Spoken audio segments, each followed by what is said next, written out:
See, there's those stands over here, and the stands are over here. And there's the go-kart track. And then the... I worked at the go-kart track for old Bill Lowry when I was 14 years old. That's actually a Langley Research Center. Of course, this winter was gone now. There's another picture of it. That's back. Well, I'd like to welcome everybody to Let's Talk Racing. As you can see, we've got Duane Cox, Ricky Barbrey, and Sammy Gaita Sr. in the house tonight. And of course, Roger Brehm on the backside doing the magic behind the curtain. How's everybody doing tonight? Doing good, man. Good. Trying to stay warm. It's crazy weather. Oh, jeez. It'd be nice to have a Wednesday night that's warm again. One of these days it's going to happen, I'm thinking, but... then it'll probably be getting swinging and going too hot again or something. Yeah. Anywho, we got young gun and we got old man.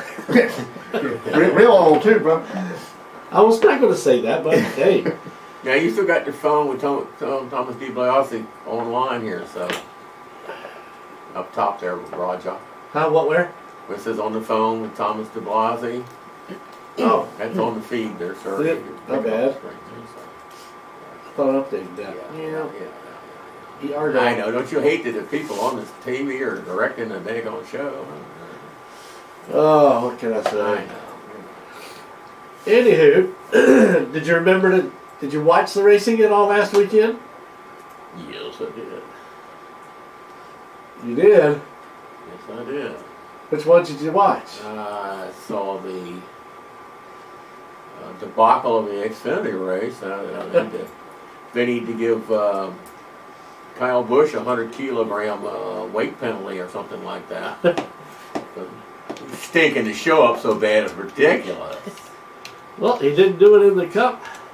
Well, no, that's fine. That's fine. He did come back from a lap down, though. Yeah? So, I'm not saying you make a lap up on the racetrack, you've done pretty good. I'm not saying he's not good. I'm just saying that, Jesus, Louise, I mean, you know.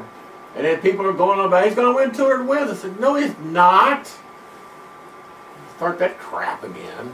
We could theoretically do 200 wins across 3 series. Well, yeah, but it's not the same.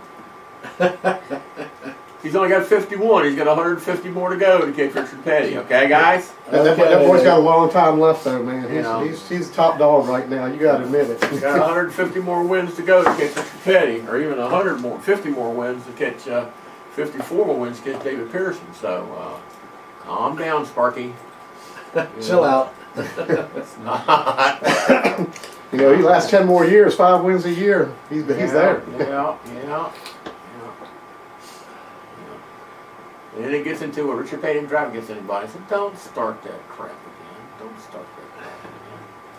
I mean, they're only going to have at Arizona. The only cars that are showing up are going to be the cars with the charters. There's not going to be any other racers at all. It's going to be 38 to 36, whatever it is they've got charters. That's all that's on the entry list. So all you have to do is make a lap. Park it. And get the race. It's getting hard to fill them fields now, though, man. They used to have cars going home. Oh, sure. I mean, you had 50 or 60 cars for Daytona. You had a god-awful number of cars the first time you ran in Indianapolis. They sold so many tickets, they quit selling tickets, they didn't want to outsell the 500. Because they would have, but everybody wanted to go to the first one, Yeah. That everybody now has discovered the bad view lines at that track. So stock car fans don't want to sit there and be like road racing fans and wait for them to come back around to see him again. You can't see him in the backstretch because he got stands on both sides. You can't see nothing. So I doubt if they'll ever give that race up. A lot of people saying, well, we ought to quit doing that, but it's not going to happen. So. No, it's one of the diamond races. They're going to keep that one. Oh yeah. That's just for television, if nothing else. Drivers love it, and it is Indianapolis, and if you're a little boy like I was, even if you're a stock car fan, talking about going out to Langley, Dude Ranch, talk about if you wanted to race or you wanted to race in Indianapolis, and even if you never saw one of those cars in the flesh, that's how big it was, and it's from 1950 through 1960, it was actually part of the Formula One series. So anybody that won Indianapolis actually got points in the Formula One series. kind of funny. But they've only got cars there now. I'm trying to think of who did the what was it? Truck race. I forget who won the truck race. That was had some wins. Kyle Busch. Yeah. Oh yeah, he won it. Yeah, no wonder I couldn't remember. Xfinity race. Kyle Busch. Stunk that up too. Remember you were talking about he stunk up the races? Yeah, well, he stunk up the Xfinity race. That's for darn sure. I mean, he was, it's like running, like we talked about the old days a minute ago, it's like running a modified and the rest of the cars were sportsmen. You got a big engine, everybody else got a little engine. You know what though? You're gone, you know? They all got the same equipment though, so how come he's outrunning them? You know what? That's what you got to figure out. How much money has been invested in the vehicle, Ricky Bobby. It's, it's a Winston Cup, but that shows my age. It's a Monster Energy light team running in there. So it's just really, I don't know. I don't know how you're going to fix that. Like I said, I was just joking, but it wouldn't be a bad idea to give him 100 kilo weight penalty and say, now beat him. He'd probably still win, Well, it's quite possible. I mean, the boy goes 2 laps down and still comes back and wins races. I mean, it's just he's got the golden horseshoe. Oh yeah, I don't deny he is good. It's just that, man, we want to talk. We're getting new guys coming up and coming into the series and stuff like that. We get some local guys. Speaking of new guys, we got Ricky Bobby over there in between you. Yeah. A couple more years ago before he gets. Who's Susan there, Ricky? That's my aunt. And she wants to call you Ricky Bobby, huh? Yeah, she won't be the first person to call me that. In fact, if you look at the car and bring it out there, right side's going to have Ricky Bobby on it. I'm thinking about getting a Cougar to put in the car and all that. Oh, jeez. Oh my. That's one movie I missed. Anyway. Just starting. Yeah. Consider who the Ricky Bobby character was. I ain't watching it. That movie wasn't that good anyway. No, I guarantee you wasn't considered who was quote star. But anyway. So it'll be interesting to see. Who the heck's leading points? Is not anybody that's won yet this year, is it? I don't think. And that's what's so crazy. But he's on who? And any of them. But you've got. Fingers leading the truck series. Yeah, well, Austin Hill's got 1 win so far. He got 1 win. Even my buddy Timothy, he's down there in 11th. Yeah. I don't know if he's got any more races left after those 3. Yeah. Johnny Sauter got a stage win. He is 6th. Got a 3 races. Got a top 5. Trying to find a win. Austin Hill got a win, and he is in 3rd place in points. But he's on the end of the playoffs anyway. Yeah. You just go out there and win, man. That's all you got to do now. And Win 1 year in. Look at this, projected playoffs already. Sitting over there. That's getting nuts. I mean, it's bad enough TV do that. 3 races If the race end today, really, but it's not. And here's the Xfinity guys. Christopher Bell. He's got a win. He's got a win. Very good. At least we got 1 winner. Cole Custer, he's sitting there. Michael Annette's got a win. He's in 5th. That was a nice popular win. Yeah, how about old Michael Annette though, man, pulling that off? He's been out there a lot of years and hasn't ever won a race, man, and gets to pull that off. And I know one guy happy was Hudson Hall. Oh, he finally made it up Hudson was loving it. My Facebook feed kind of blew up with some of Hudson's posts there. I'm sure. I don't do Facebook, so I don't see any of that stuff. But I'm sure he was a happy man. That's all right. Hey, Sammy, I texted him for you, okay? Okay. He had about half a dozen posts going on that one. Yeah, he was look who's in Victory Lane beside Mark Lynette. He's worked for him hard for a long time now. He's been Michael Annette a while. Oh, yeah. Oh, but it's nice to see Michael get a win finally. Yeah. Yeah, I see an old guy get a win. Michael's not that old. He's in the 30s. Always in the. Well, I mean, that's all right now in that series, man. Yeah. I know. Some of these guys are like, really? You can't go into the beer pub. We were talking about Richmond in the old days. They had a cinder block building back behind the stands, and my dad took me in there. That's where you had to buy the beer because ABC laws in Virginia. You couldn't take out the stands. You had to stay in the building. You know, it changed a little bit now. But, I was too young for anyone to bother to mess with me. Now somebody like him, they said, you can't go in there, son. You're not 21 yet. You know. But, Yeah, that young man right there, he's got a long way to go right now. Hard road to go down. Hey Ricky, she said she's got a pickle on you. Yeah. Yeah. John David Kirk, he's out there hanging in the background. Andre Greer, hey Andre. All right. Oh, I need to start spreading some of this out. Yeah. I'm sitting here talking too much. Instead of doing my job. You're talking too much. Okay. Oh. So, what else was impressive about this weekend's racing? I mean, Anybody? Come on, there's got to be something that was impressive. Let the young guys speak here. had me a little nervous there when who was I think it was Brad Kozlowski going for that last lap pass, going in the four. I didn't know if he was gonna make it or not, and if he did it would have been a talk of the town because that's a teammate, but I mean it's a win, so it's kind of like everybody's out there for themselves, you know. Teammates or not, you're gonna go for the checker flag no matter what it takes.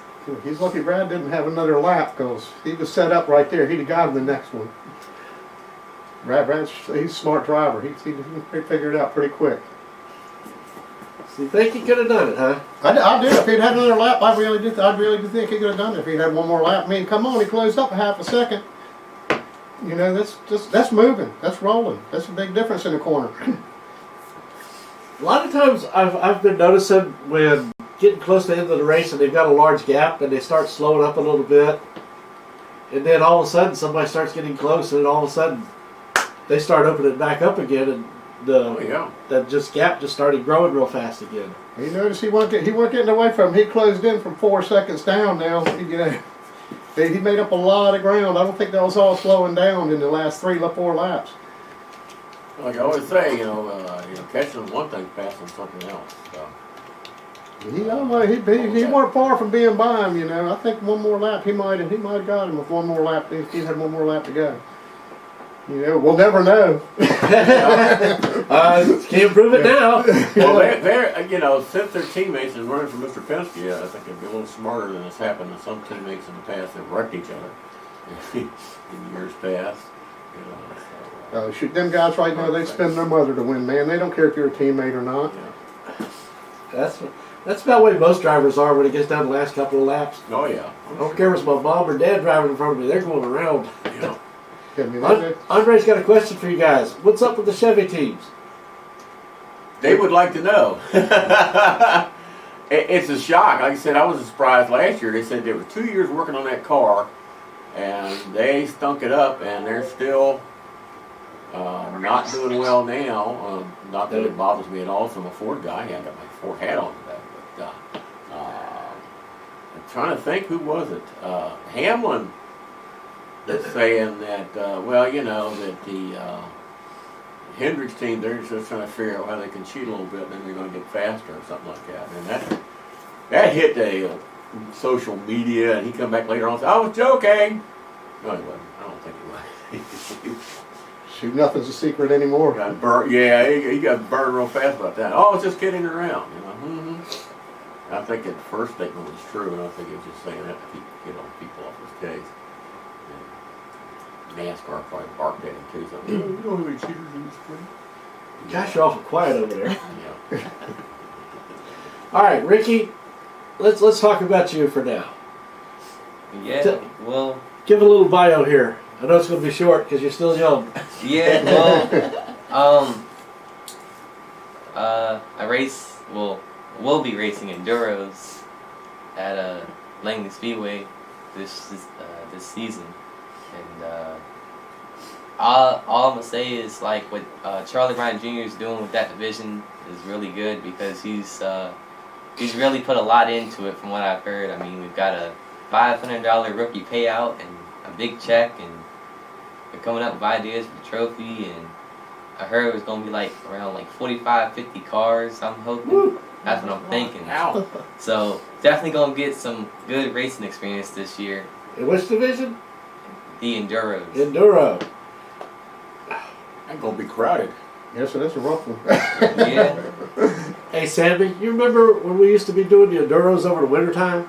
Oh yeah. Remember when they used to have 100+ cars out on Oh, that yeah. track? You'd have them lined up from the first corner to the fourth corner, man. It was something 3 back then. wide. Woo. I'm gonna say they only have 40, 50 cars. They may have it now. I mean, Well, I think the Enduro, last year about this, no, last year, the end of last year, they had 66 out there. So, I mean, the people are out there. I mean, it's cheap racing. It's fun racing for people. Oh, yeah. You know? Yeah. You know, so it's something you can go out there. It's cheap. It's fun. You know, there's I mean, even the little mini stocks. They're fun. There are a lot of fun cars out there, and that series seems to be growing. They only had like 4 out there at the start of the year, and they had about 8 at the end of the year. So good. probably people looking back into them again. You know. Yeah. Yeah, definitely like a big difference in, you know, the price of like, you know, racing like Grand Stock, Super Street, and Enduro, you know. You guys are paying like how much for a tire? In which class? Grand Stock. Well, the Grand Stock, you have to ask Sammy. Yeah. No, that's all. Well, I think the tires like $100 a quarter a piece. You know? Yeah. Well, I'm paying about like, you might as well say 55 a tire. Yeah. That's if, you know, you ain't really got that much sponsor money. You can go to Walmart and get your tires. And y'all don't have to change them that much either, do you? I mean, you could probably run them all year, couldn't you? I mean, eventually you'll have to change them because you burn the right front up, and then eventually, in 2-3 races, you got sparks coming out because of the belts. But I mean, like if you really think about it, you're not really gotta buy a tire every race, you know. And if you save your equipment like me, I don't think I'm gonna be, you know, winning races off the bat, you know. I'll be lucky to get a top 10, but you know, like someone like me, that's gonna be better on me because I'm not buying, you know, tires like crazy. I'm able to kind of save my tires a little bit and use them and finish top 10 hopefully. All you got to do is make laps. That's what it's all about. You got to make laps and learn how to drive, man. Yeah. So you get out there, man. You just concentrate on making laps. Don't concentrate on beating people. Yeah. That's my main goal this year, is just going out there and finishing every race. Where I finish, I finish. Well, I think it is showing that, you know, there are people out there who want to run, and as the less expensive classes are getting a bunch of cars. You know, guys said I can work this in my budget, like 6 tires or whatever. You don't have to spend, and that's the problem with the top classes, even on a local track, almost any local track, is that you start getting into the parts are just out there. Tires are crazy. Tires for street car are crazy anymore for me. I'm old enough to remember when they You were. probably have one of them super streets now. I mean, you can't find them cars around anymore. Yeah, If you want to build one, you really have to get an aftermarket chassis now to even build one. yeah, yeah. Are they still using? I know some of the guys used to try to go buy some of the old State Troopers tires, which were like 6-ply or 8-ply or something like that instead of steel belted. Yeah. I'm not sure. I know they had a tire rule, and everybody was talking about that, and they made a couple adjustments to that, but I'm not sure about that. But if that's the case, I'm going to have to go over your little idea there, see how good they run. Because I used to hear where, I mean, you could take and get your steel belteds popped, but those State Patrol tires that they had, the 6 or 8 plies, those suckers would run over anything. Definitely be a good idea. Something I never heard. Yeah, I mean, That's not a new trick, you know. One of the first Southern 500 weren't using truck tires. They looked like streetcar tires.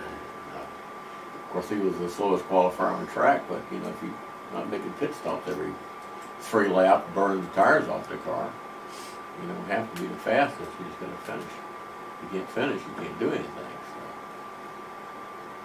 So you gotta do what you gotta do. It's all about making What laps. happened? That's all What it happened? is. Get That's out the there, one I make as many wanted laps to as make you with. can every Oh, race. My okay. brother's like, Don't "I tear the want car that up and you'll be fine. hat." Yeah, yeah. Uh, yeah, that's one of my Get main back goals, on is one, trying to and keep the 50, all the 55, bumpers and it was all fenders on it. Yeah. Yeah, you can't learn anything if you're sitting in the pits with wheel knocked off of it, or I had you miss a week because you're trying to put it back in one piece, you know. when I was running late model, we had a sponsor that was up in Iowa. I don't remember, Sammy, you remember when I had a funeral home with the car? Yes, I do. He flew in from Iowa. We put him in the Enduro car and put him out there. And he had a blast. We painted it up like a Jeff Gordon car because he was a big Jeff Gordon fan. But he did not know what to do when he had a flat tire. He thought the tire fell off. So instead of driving in, he raised his hand, got out of the car. Oh, Lord. But he said he enjoyed it. He said he had thought of no other way to be able to go out and have some fun racing and just getting to know what it's like. Yeah, if you get hooked on it, man, you don't get out of it. I mean, that's the one thing about it. Racing, reach up and grab you. Yeah. I learned that it was like around December. You know, you just sit there and you're just like, all right, I'm ready to go. You just hurry up. Only good thing is I got iRacing, so I'm able to make some laps. Yeah. Not realistic laps, but close enough to realistic. Shoot, when I was still racing, you couldn't wait for it to get here, and you couldn't wait for it to be over with.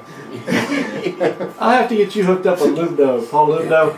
He was asking me about the iRacing stuff and everything, because he wanted to know if there's a way that you can actually practice without having other people on the track and stuff. Yeah, you can do that. It's like a test session type thing. You can do adjustments to your car. I tried to lock him in and make him stay, but... Yeah, they had a big update yesterday.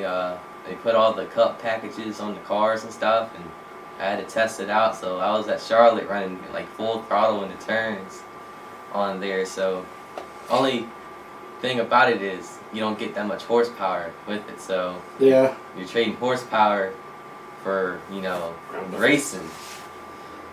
You got somebody here, Dan Stockwell, wants to know, who did you look up to when you started racing? Well, I mean, a lot of people. Carl Edwards, he was one because he's the only driver that I saw that can go out there and race 4 hours and get out the car and do a backflip like it's nothing. So then once he kind of went it's all that cocaine. Yeah, and then once he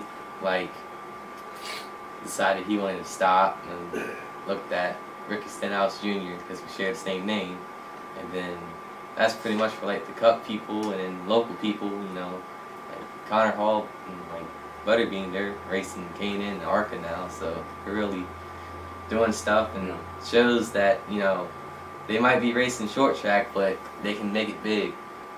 So I'd probably say that's some of the people I've looked up to. And also Matt Carter, since I helped him out, and he showed me a lot of stuff. And Eric, you know, Yep. yeah, he, I've been to his house before, and he showed me all the trophies. I'm just like, all right, I'm gonna get a trophy eventually. When I get it, I'm gonna show you. I'll loan you one from behind you if you want. There's some more floating right here somewhere. We couldn't get the rest of them in here. Oh, jeez. Yeah, I can't get them all in here. Oh, God.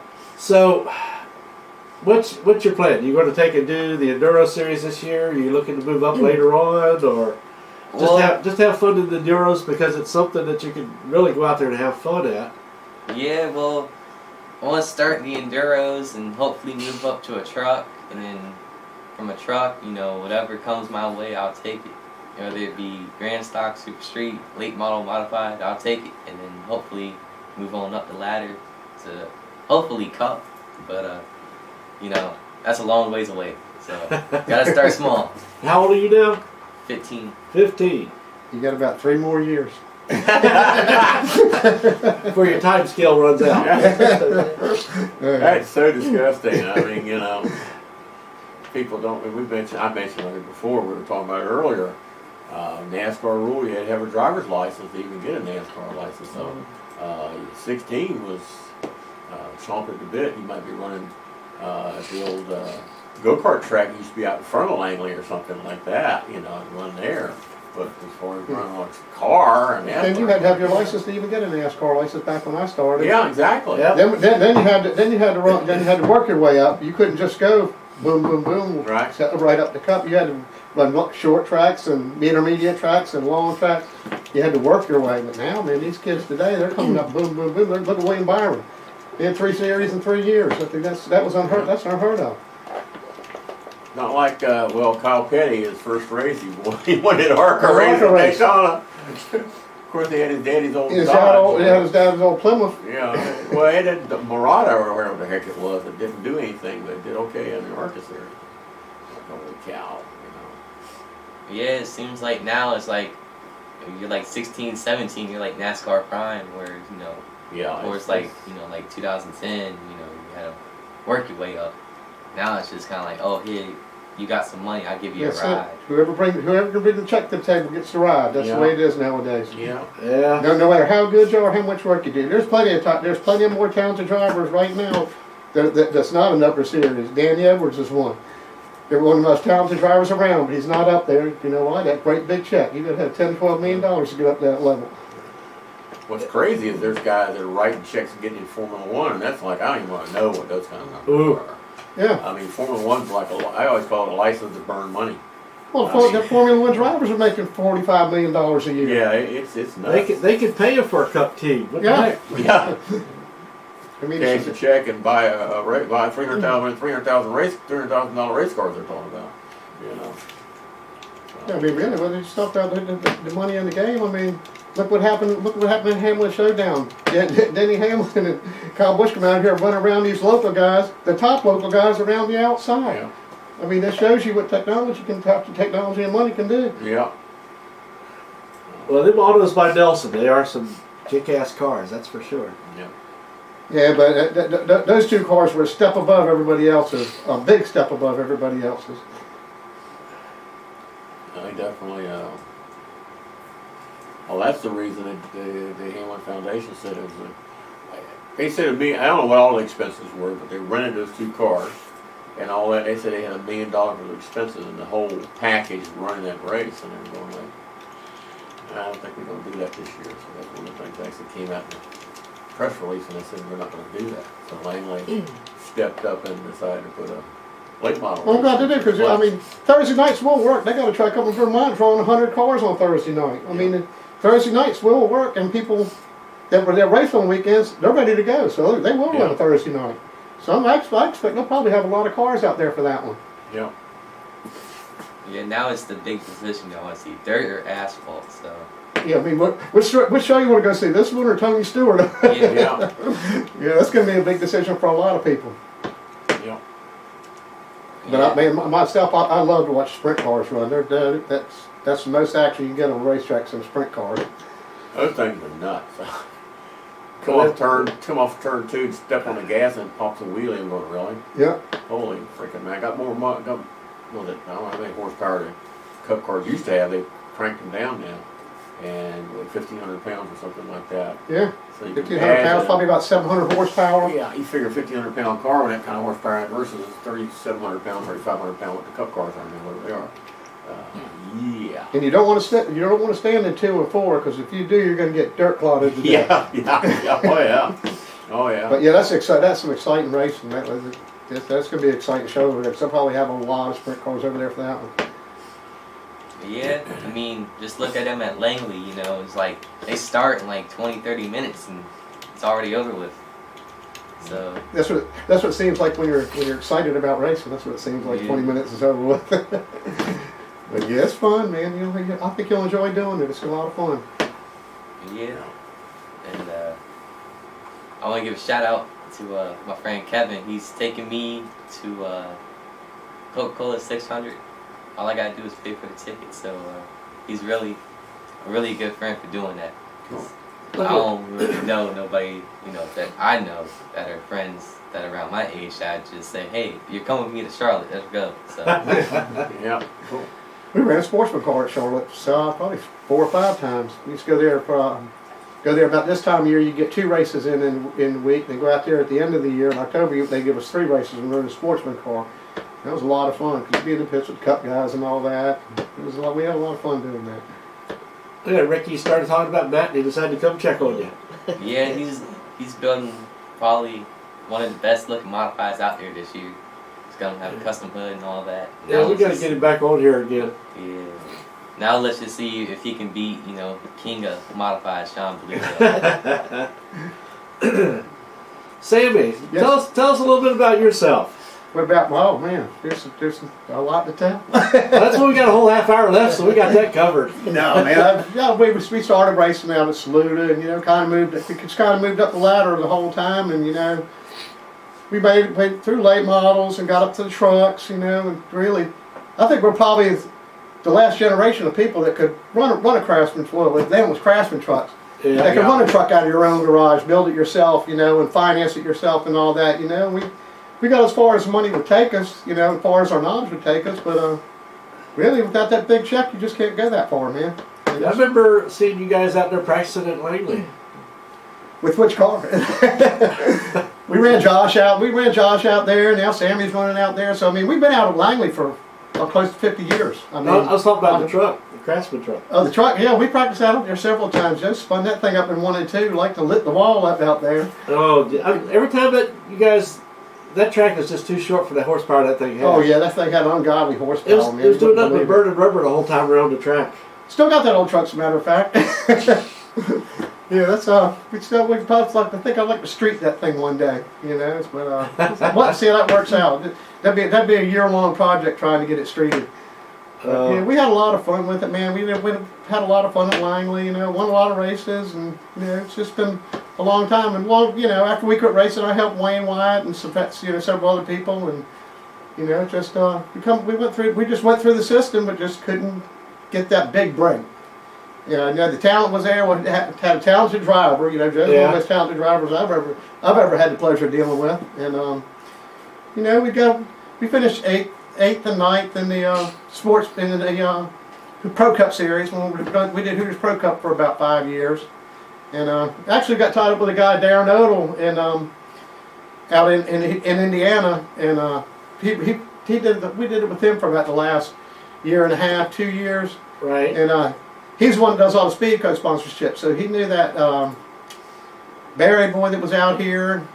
He was helping him, and he's got a lot of Speedco sponsorship on the Cup level now, so he's doing pretty good with it. But he had some good cars. We raced with him, and just kind of worked our way up, and then just had a lot of fun with it. It was a lot of fun back then. Your knowledge can take you a long ways where it can't take you that way now. And it's really a shame that you got to have that big check, because there's a lot of talent right here at Langley Speedway that's as talented as anybody driving in these upper levels, and they just don't have the money or the break. And it's a shame that it's gotten that way. I think it's a shame they changed the trucks where guys like you could go race. And, it was designed for not have pit crews and all that kind of business, okay? And what are they doing? They're doing stages now. Well, what they do with the trucks, they did a stop at halftime and basically a pit stop. Yeah. And then go back and start up again. And it was cool because you had guys like you and other people who got a chance to actually run in a series that had some visibility to it on a national level. And then they decided, well, we're going to make it like everything else. Well, then it's everything else then. It's just a different vehicle, So. Well, I guess when it was coming up to a series, I think we had probably 9, 10 different owners, and it's one of those things, you think things are going along and things are going good, then all of a sudden your car gets pulled out from under you, got to start from scratch again. Yeah. So when we did the truck deal, we built our own truck. Okay, cool. And we fortunately made every race we went to except Texas. We were qualifying in Texas and blew a motor. Oh wow! And that's the only way to qualify. And we just went on a little one truck team with a little hauler, and yeah. We made the races, and then we've seen about 50 guys with $1 million haulers pulling out because you were going there with 42, 45 trucks back then. Yeah. So now they're lucky to even fill a field now. Yeah. So it was totally different, and it's a shame it's gotten the way it has, because we had a 4-man crew, because that's all you needed when they did that breaking halfway. You only needed 4 guys. You didn't have to worry about the top-notch equipment, having the best jack, the best guns and everything, and it was really good. But when it started to make that change for pit crews, really our money went out. So then we got back to running late models, and then we went to the sportsman cars and went to the Pro Cup cars. Yeah. Like I said, when they made that change, we're going to be pit stop and everything else, I'm going, that's a mistake. That was part of the concept of that. It's a different vehicle and all that. Aerodynamic like a brick, so couldn't go so fast. You put them on, and you put them on big tracks to start off with. Well, back then the tires were $3,200 a set, and you could go race. You had to have 3 sets of tires. Yeah. You had one to practice on. Then you had your your qualifier set, then you had your brake set. And that's all you had to do. But now, I mean, these guys have to have 8, 10 sets of tires, you know, and they're using 8 and 10 sets of tires just to even practice now. So it was a totally different concept when they started it, and it was a good deal. It's kind of like the old Sportsman series was. It was a late model, basically a late model motor, but you know, you had to have a 2-barrel carburetor, Right. and you know, but you had the high speed of Charlotte. Matter of fact, we was talking about Charlotte a while ago. Yeah. Joe was running that Sportsman race at Charlotte. He had his foot mashed down on the gas so hard. He said, "Sam, you're gonna have to help me out of the car. My legs went to sleep Oh, from the vibrating on that gas so much."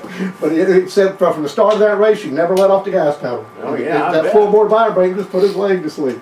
So I bet. mean, it's just some, you know, it's one of them little things you don't hear about. But it was a lot of fun. Yeah, we had a lot of fun doing that. And the only place we run them cars was at Pocono and Charlotte. Right. So we had a lot of fun with them when we were running them. Hey, Dwayne, somebody wants you to hold up a book. Ah. What's this one here? No. Terry O'Connell, Dangerous Curves book. Yeah. You can get it on Amazon. Oh, Oh, that's your Autoweek. Where you're in. Okay, I got you. Well, I have my 2 paragraphs of fame, you know. Pretty good. Pretty good. But yeah, you guys have to go check her out. See what the Dangerous Curves is all about. Check into the latest things that are happening too. The reality show and the movie based on that book. We need a pit crew member. Huh? You pick remember. Man, I can't think of any rumors I've heard. You know, you're usually picking up some about right now, but I haven't heard that many this year. Yeah, but trophies? There's some trophies. First turn trophy there. But anywho, oh yeah, we might as well put our plug in for Ona Speedway. Yeah. Haven't talked about them this week this week yet. You ever been out there, Sammy? Which one's that? Ona Speedway. No, I've never been there. It's the only asphalt track in West Virginia. Really? I think the last really out of town track I went to, we were going to New Jersey last year and stopped at Georgetown on the way up to Wildwood in New Jersey. We stopped Georgetown. We happened to go through there, and Georgetown was having a race, and we stopped in there. And we just happened to come along up on it and hear the cars running. And said, you know, I'm gonna go in here. And funny thing is, we had run that track. God, back in the '70s, we had run that track years ago. You know, we just happened to stop in there and you know. Looks the same, or did they get it a little more spruced up? Huh? Did it look the same? Did you go, oh my gosh? Oh no, I'm it's just spruced up, a lot more spruced up since the '70s. Everything's Yeah. painted, a lot of banners. I mean, they've got a lot of sponsorship out there, man. There's Good. a lot of cars. Good. That's what amazed me. There's a lot of cars out there. But yeah, it was fun to go out there again. Where was that track? No, was the track in New Jersey? No, it's in Maryland, Oh, okay. Yeah. right outside, right around Cape May. Cape May's Okay. dirty side, Cape Lewis. It's Right, right before right. Cape Lewis, on the Cape Okay. Lewis side. You ever heard of a microd track? Which one? Microd. Nah. It's supposed to be like for sprint midgets and stuff like that up north.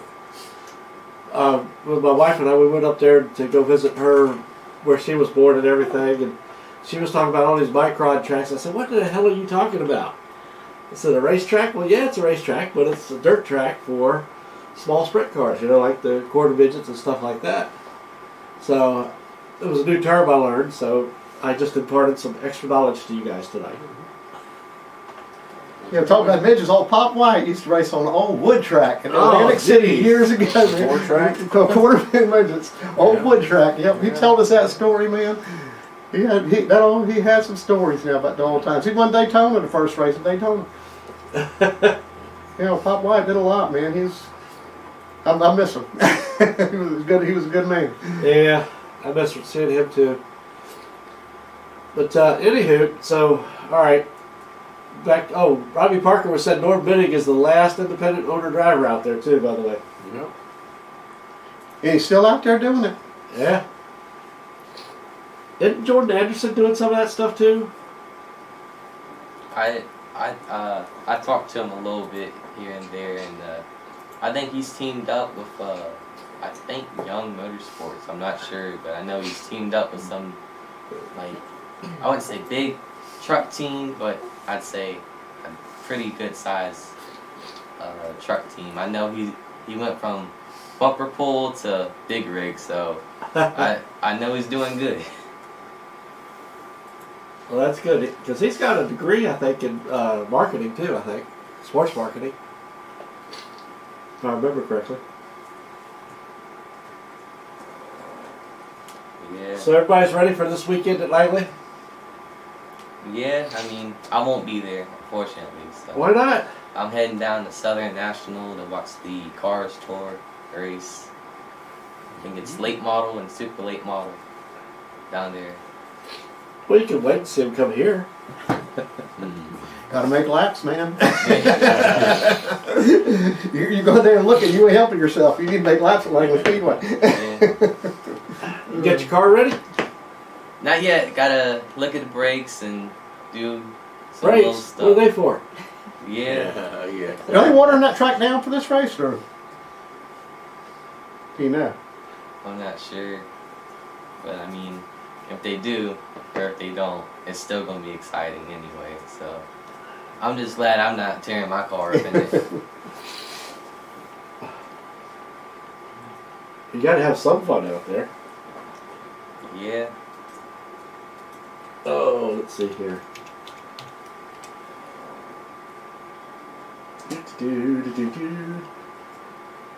Spring Day of Destruction, 2 days, 17 hours, 18 minutes, and 30 seconds.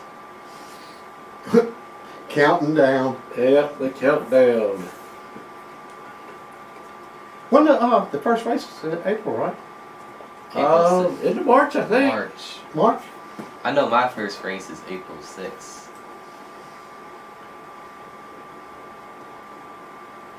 30th of March, late models, grand stock, super trucks, U-Cars, legends, and bandos. That Grand Stock class was picking up, and Super Streets both. Those classes were picking up the end of last year, getting more cars. So hopefully, man, these guys are going to start building these things again and getting them out here, you know. Because I know there's a lot of cars still out there laying around. And the super streets, just like the enduros, are not a big expense to get out there. Yeah, I mean, it's a good class to learn in, and you know, I don't know why a lot of these guys ain't taking advantage of it. Because if I ever had to do again, when I started Jameson racing, you know, when he started him in the front wheel drive cars, if I ever had to do again, it'd have been a rear wheel drive car to start him off in. Because I think once he got that, and then a couple of bad wrecks, man, it was all because of front wheel drive. You know, he just don't care about racing anymore. So, but if I had to do all over again, I believe I'd start him in a rear wheel drive car. And Andre's had to remind us, Morgan Shepherd is still out there too. Yeah. Oh, yeah. God, Morgan's got to be 80 years old. He's almost the age of his car. Yeah, I mean, he's Which up is there what, because he was racing out Langley when I was a kid, and I'm 63 years old, so he's got to be up there. Let me see here. You got to be questioning this. He's got to be in his late 70s, man. Him and Red Farmer. He's 77 years old now. Okay. Wow. I remember talking with him. We had what was it? One of the Haiti things. We were going to have a big thing at the skating rink here locally. He was going to come up here, and a couple other guys I know that roller skated were going to come up as part of a charity thing. And then we turned around and we wound up getting 12 inches of snow. Sort of blew that all to pieces. I remember him getting married on the front stretch of Martinsville one year. You did, or Morgan did? Huh? Morgan did. Oh, jeez. He used to roller skate all around Martinsville, man, on the track. Oh, yeah. Yeah. I'll have to. Pre-racing entertainment was simpler. Yeah. Morgan Shepherd get his quad skate, not inline, not a quad skate. So they didn't mind that. Real roller skate. Real roller skates. Yeah. I know what them are like. Yeah. I tell you what, getting used to inline the skates when you're used to quads, that is a royal pain. Whew. Now, I've never even been on inline skates.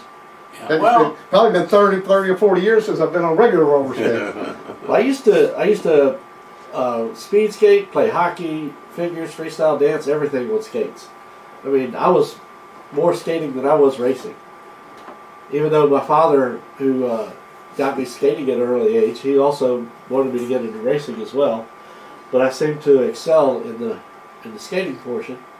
And so when it came time to go do those inline things, they were hard because when you go through the turns, just like with race cars, you got to adjust everything. With those things, there isn't anything to adjust.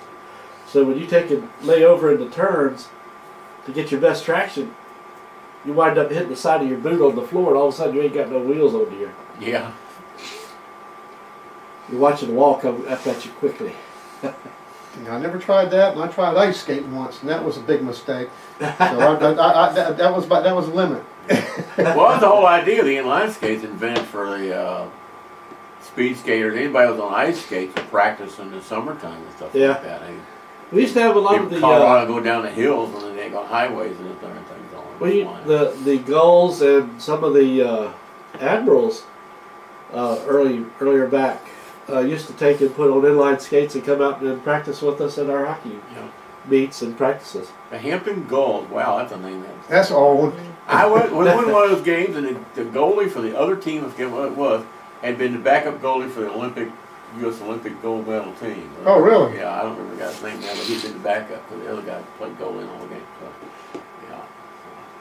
See, I go to the hockey game just to wait for the fight. Wait for the enforcer. That was my favorite part. Well, I knew he was going to say that. Yeah, the enforcer was my favorite part of hockey. I went to, in 1974, I went to a national championship for hockey. And I got pulled over by the police for speeding. But I wasn't in a car. I was in my skates outdoor practicing. I was doing 35 and a 25. And I'm sitting there, what the hell? How you figure I can figure out how fast I'm going? Jeez. They said, well, we'll just give you a warning. Or something. We'll just give you a warning. Yeah, right, guys. Must have been VASCAR or something going there, you know. I don't know what it was. I learned about that the hard way. My father got the first ticket on Langley's Air Force Base from VASCAR. I said, what is that? Well, they time, pick out a distance and they measure up the distance, whatever it is, of the car. One telephone pole, next telephone pole, and they just click, and then it figures out how fast you were going. Really? What happens if they were a little fast on the watch? Yeah. Well, it's a machine, It's very true. So, guy had just been certified to use that on Langley or catch a I don't think they ever got really certified. What they say. I think they just plucking at everybody and saying they are. Oh, yeah. That is, what do they call that? Revenue enhancement. Making money. Yeah. You got that's the English version of it. That's not the political version. Yeah. Revenue enhancement. Oh, you're going to raise the taxes again, are you? Going to send out more radar cops. Hey, hello. Hey, Sandy, Andre's got a question for you there. Can you read it? What's that? He wanted to know if you remember the first time us local late models went to Richmond. The first time? Yeah, I do remember that. Said y'all had a blast. Yeah. Who is that? Andre Greer. Andre Greer. He owns Of course, I was drinking this, so a lot of that's a blur. large black fella. I know exactly who you're talking Okay. about. Yep. I know exactly who you're talking about. Yeah, we did have a ball in Richmond. As a matter of fact, Joe and Mike finished 1-2 up in Richmond. And then they finished 1-2 in Martinsville, Mike's cars. Yeah.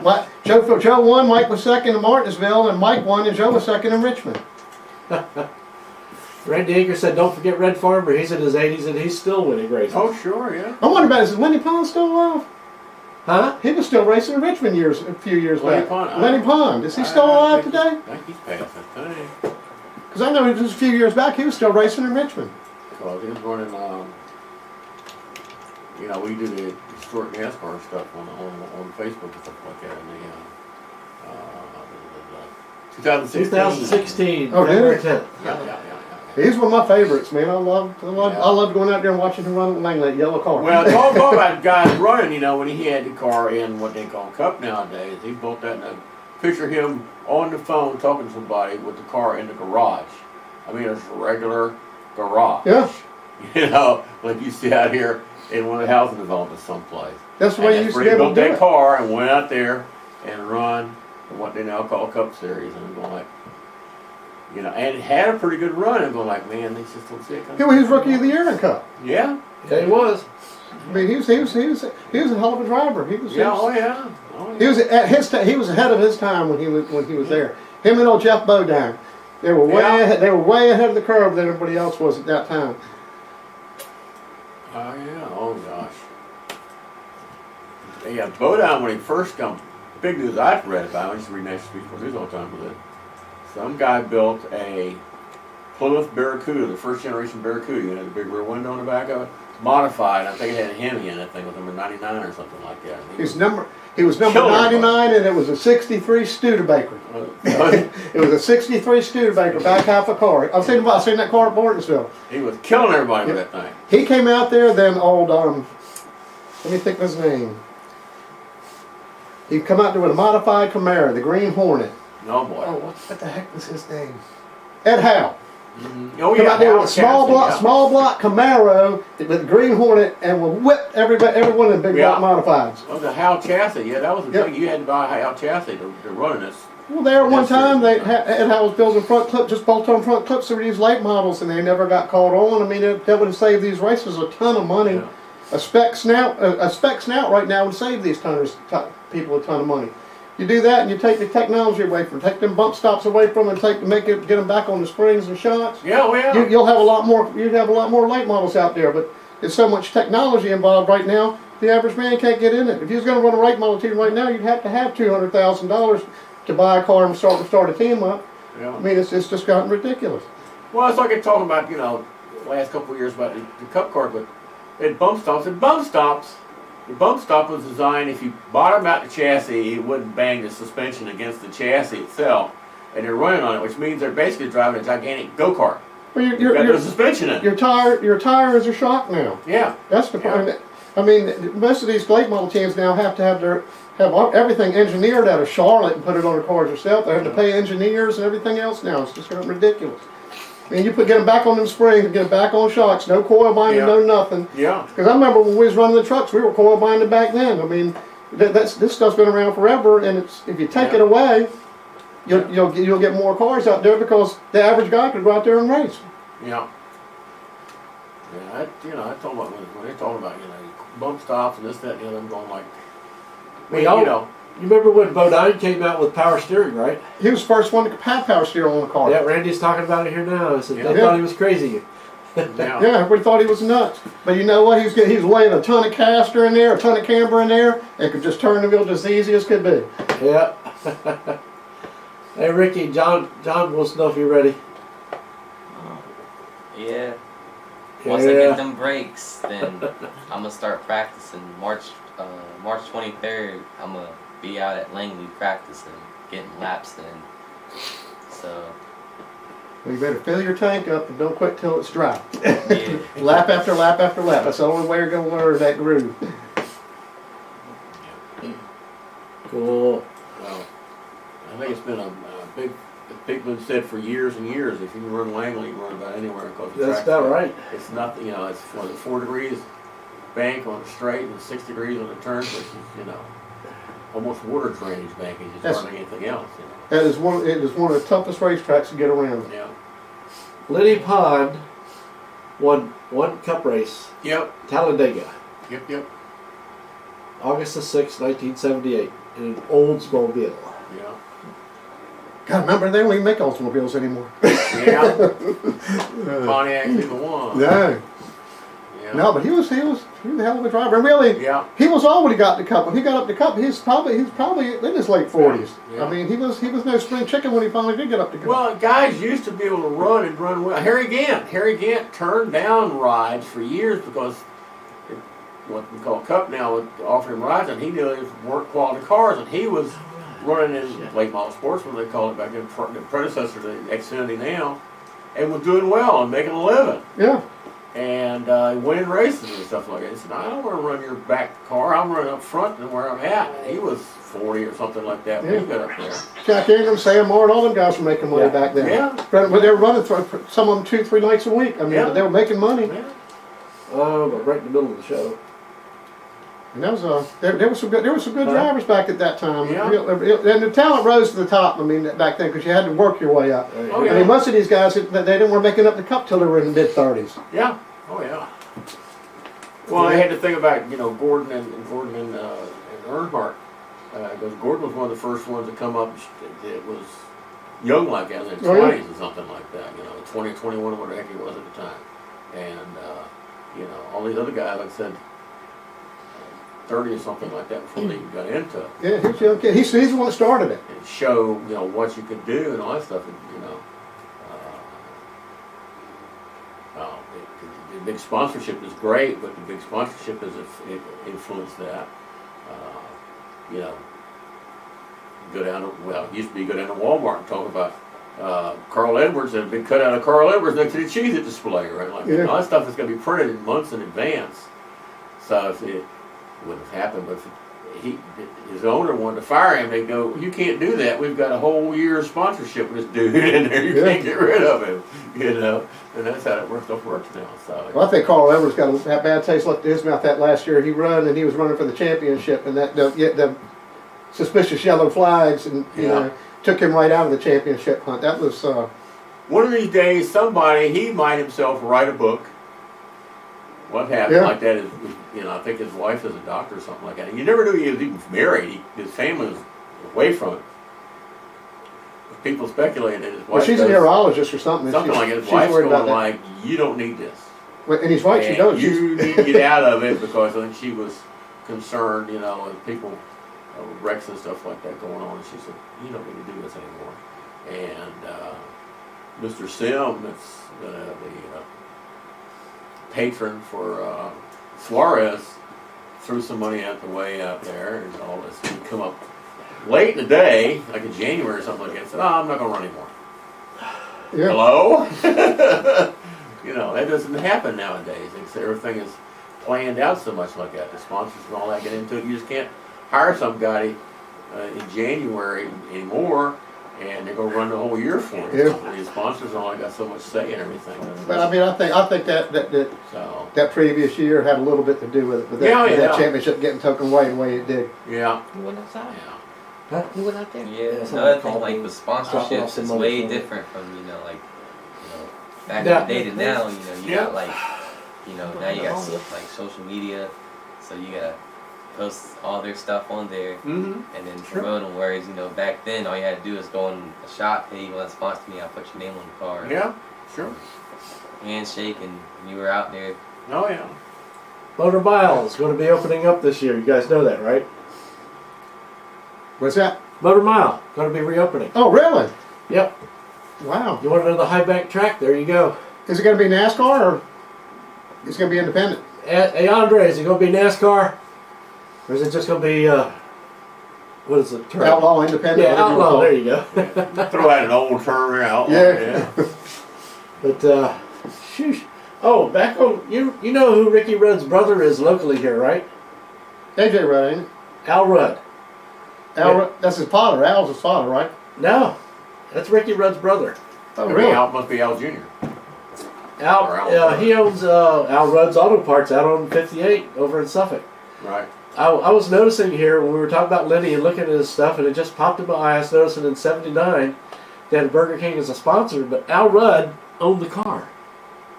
Yeah, they still got his shop over there at Junkyard. They're still, the shop's just the way he left it when he left out of that shop. I was talking with him about possibly buying that car, but I think it was a Harry Gant car he had over there then. Huh, I don't know. But I know they got their sheet where they were checking the car off, the chalkboard up there, everything's still like it was the day Ricky left over there this time.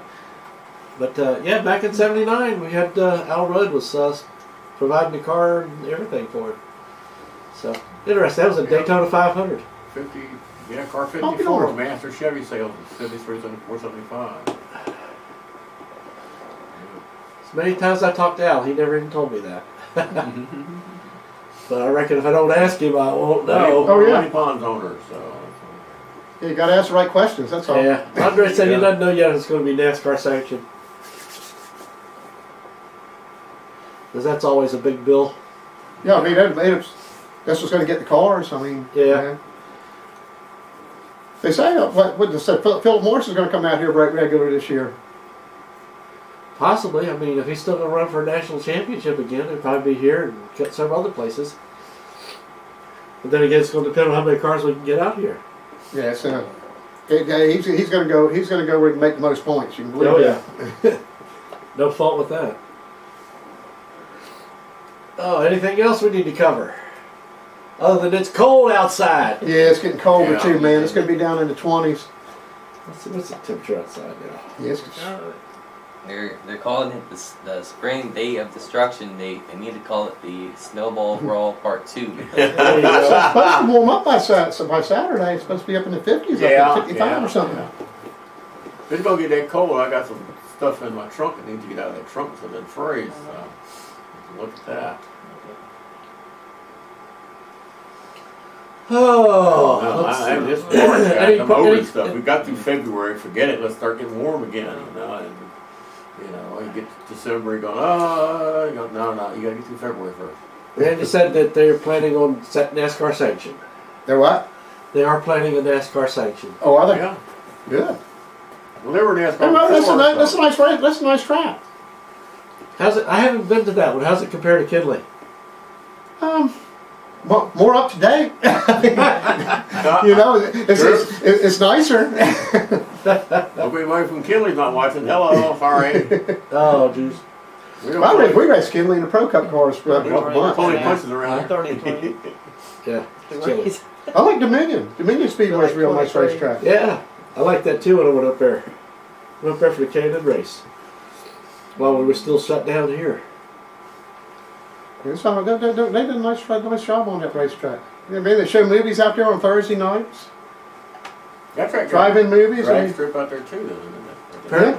Apparently they're throwing a rule out there now, 16 cars minimum for national points. Mm, what, 15 car minimum 16. 16 car minimum. for national points? Yep. And half these racetracks ain't gonna have that many cars. Yeah. Don't make it And interesting. you're lucky to get 14 on a night on a lot of racetracks now. Damn, Sammy, back when we were all running around, geez, Langley was putting 20, 24 cars. Oh, you had cars going home back when I was running, man. You had several cars go home. I mean, it's just I don't know where all the racers went. Oh, jeez. Remember, They went bankrupt and went home. Yeah. I mean, it's a generational thing too, because I can see it between my two sons. My 40-year-old loves it, and my 19-year-old don't care nothing about it. So Yeah. you see, it's generational, you know. it's that little jump gap there. Yeah, I mean, really, it's a lot of time to put in, and few kids are like him. I mean, a lot of kids don't want to put time into this stuff, man. They're out for fun. They don't care nothing about having to work on a race car or go racing or be out at the racetrack all day. I mean, that's when I was taking my youngest boy out with go-kart racing. He was out there kicking dirt. He was bored all day, you know. And these younger kids with telephones and all that, everything's got to be right now. Society's changed. Yeah. I used to help my friend with his drag car. I said, laying in a drag car at 1 o'clock in the morning on a Saturday morning going, if this wasn't so much fun, it'd be hard work. You know, I actually said that. He was going like, be crazy. I said, no. I mean, back when we was My dad racing, used to build cars when I was a little kid. I don't remember because I was too young, but you know, I know how it goes. We're out here going to put this thing together if you're going to go to the track tomorrow. You know. back when we was racing that truck, man, we'd work all day and go work on the truck till 1 o'clock in the morning. We'd get up in the morning at 8 o'clock, go back to work. You know, Yeah. yeah. A lot of times you put I don't it know on- how I did it all them years. So Yeah, I can absolutely, understand where these kids today are coming from. I know. put in more hours working on the race car than you did at work. Yeah. Yeah. Then you spend all your weekend at the racetrack. Yeah. Yeah. Back when we first started, we was running two times a week. you Yeah. know? All right. Anything else to cover while we're I here? think we're good. Cover the book. Terry's still hanging out there, I know. Show the book again. Love that book! Yeah.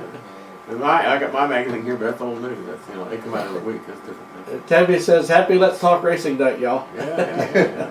Yeah, it's been fun, man. I've enjoyed being here with y'all. We'll have to pull you out here more often. Get you and Randy out here at the same time. That'd be fun, man. We can tell you some old tales now. Oh, my God.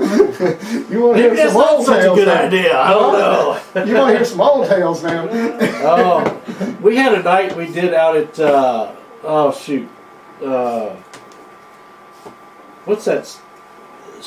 No, not Shake Place, but out in Newport News on Jefferson Avenue, past the airport.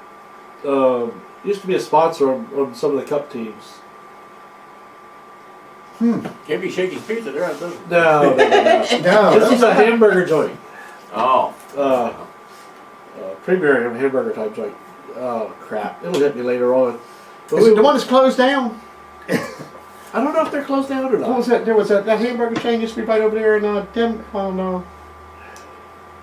by Kiln Creek too. There was.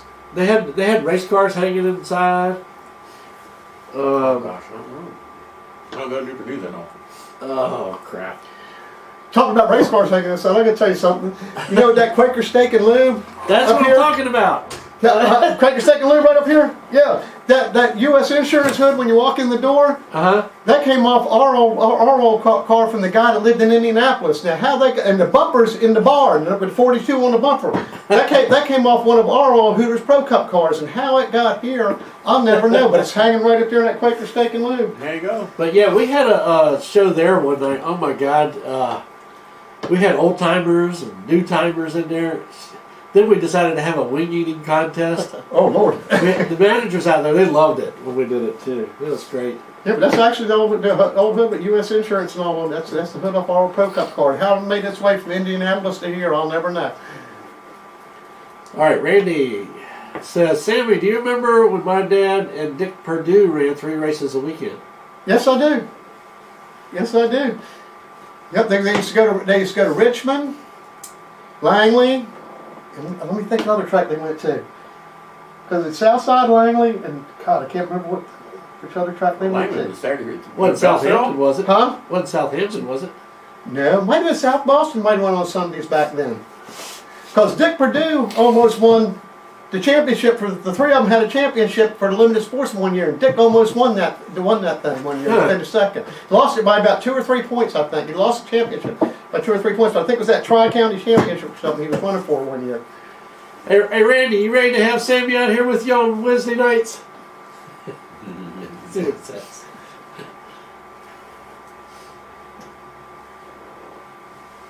Hey Robert, you got y'all's late model ready yet? See if we get some answers here while we're BSing. But yeah, we've had some fun out there at Quaker Steak and Lube doing some of the shows out there. We did some at the NASCAR Sports Grill. We had, oh God, I had one of the bush drivers back then came up, some good friend of mine came up to me on the show, and this one guy was drunk as a skunk. Walked over to him and said, "Hey, are you gay?" While we're in the middle of the show. Yeah. His friends came over and grabbed him real quick. And oh my God, you talking about somebody that was drunk and apologetic? Yeah, that old NASCAR Cafe, that's closed now, ain't it? Yeah, it's been closed. They're putting something in that building, right? Yeah. Looked like they were starting to do something. Yeah, they're redoing it. It's going to be, whatever, it's going to have a lady's name on it. It's going to be involved with the wagering at the racetrack up there. That's what I heard. Yes, I did hear that. Yeah. That's good. I got a place to bet. That'd be fun. Yeah. I don't know what they're going to do with the building by the interstate over there. That's been closed for a while, but they cleaned the parking lot up here lately after they sat, so they were trying to do something Yeah, different. something's going on then if we're cleaning the parking But lot. they're Luckies, and they've got the front doors and windows off of what used to be the NASCAR Sports Grill. Went there the first race they had Sunday Super Bowl. So I go there for Daytona, all right? Meet with us? And Meet with us? what's say the deck out back with the bar in it, and any TVs on. Now NASCAR fans, a lot of them smoke. Oh, yeah. It's off my day. So they're out there sitting out there going, "Where's the TV at?" So the guy was up there, it was cold anyway, was up there on a ladder hooking up one TV on that bar, but they didn't have it. They weren't quite finished really. So they have TVs all the way around the bar sitting on the deck. And he put one TV up there so the fans was out there having a cigarette and beer, one could watch the race at the same time. Yeah, we went out there for the grand opening of that. Maybe went out there one other time. I think. Yeah. It's so far from where I live. It was pain Yeah, in the butt that to try was to go the there. first, well, it's not too far from me. It was the first race they ran. They had this Super Bowl was like a week before or something like that. So they threw something together, they got it open. They were really not quite ready, and even for the Daytona race, they weren't quite ready. Like I said, they had to hook up at least one TV outside so the guys that wanted to smoke all day could watch the race at the same time. He said, I can't see there's no TV out here. Can't smoke and drink beer at the same time. Yeah. TV. Drink beer, Randy smoke says cigarettes, yes, it was watch the South race. Boston. Huh? Randy said yes, it was Yeah, South that's South Boston. Boston. I was right. Okay. I remember. Man, that's a long time ago.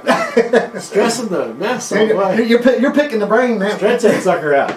Yeah, but I remember Joe Dick almost won that tri championship they had that year for the limited sportsman. Anything else we want to throw out there? Oh, we still got more stuff being posted here. Randy says, let's do it. Yeah, we can do it anytime. Randy usually comes out here every Wednesday, except they screwed around with his schedule. Yeah. So he's been having to work 11 to 12-hour shifts, so he hasn't been able to get out here. Yeah, we could talk some real old tales, man. He's been going out there just probably a year or two longer than I have, but Only a year or two? but I can tell you something about that. When we were kids, I used to sneak in there. I used to sneak in there on the back of his dad's truck. I was working at the go-kart track, and I see that truck pull up and run over there and sit on the edge of the. He had a ramp truck, and sit on the outside edge of that ramp truck and sneak into Langley every week. Oh, jeez. That was a long time. I mean, we're talking back in 70, 71, 72, somewhere in that area, man. But yeah, he's sneaking in on Randy Akers' dad's truck every week, man. In cahoots. Okay.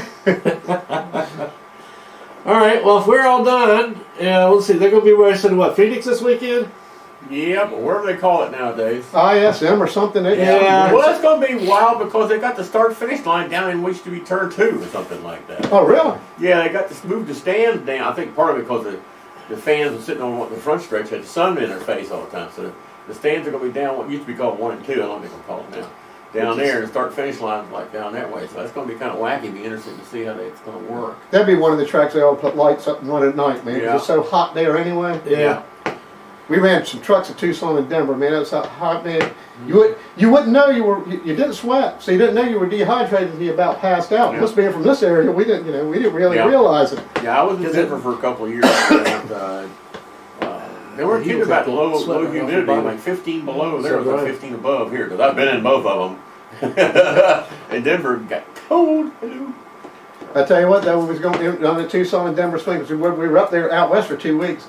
We got to see the Grand Canyon, the most beautiful thing I've ever seen. I called my wife up and told her how beautiful it was, and the Grand Canyon's up. She started crying on the phone saying, "We're supposed to see that together." Yeah. So now you know what I got to do now that we're getting ready to retire. I got to take her out to the Grand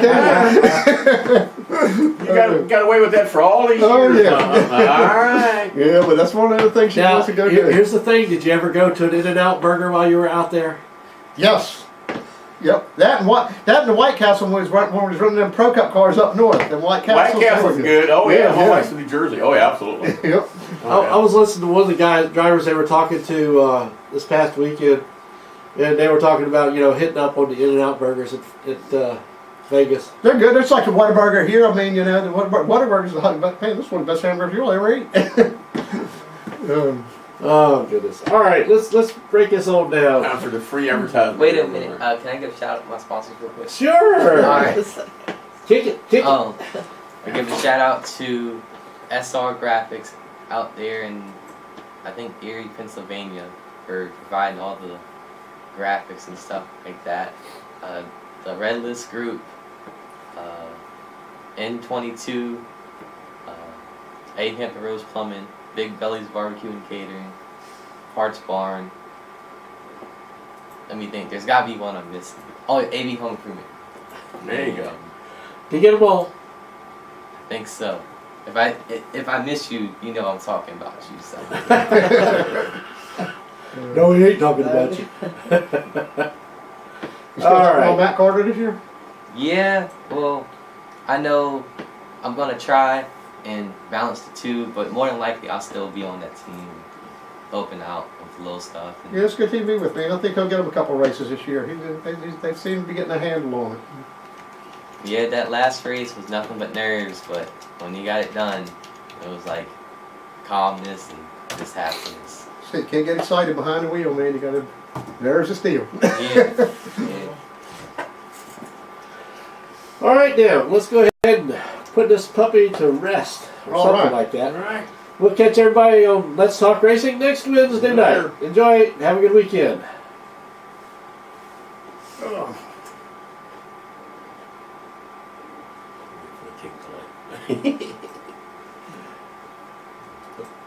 Put my phone Well,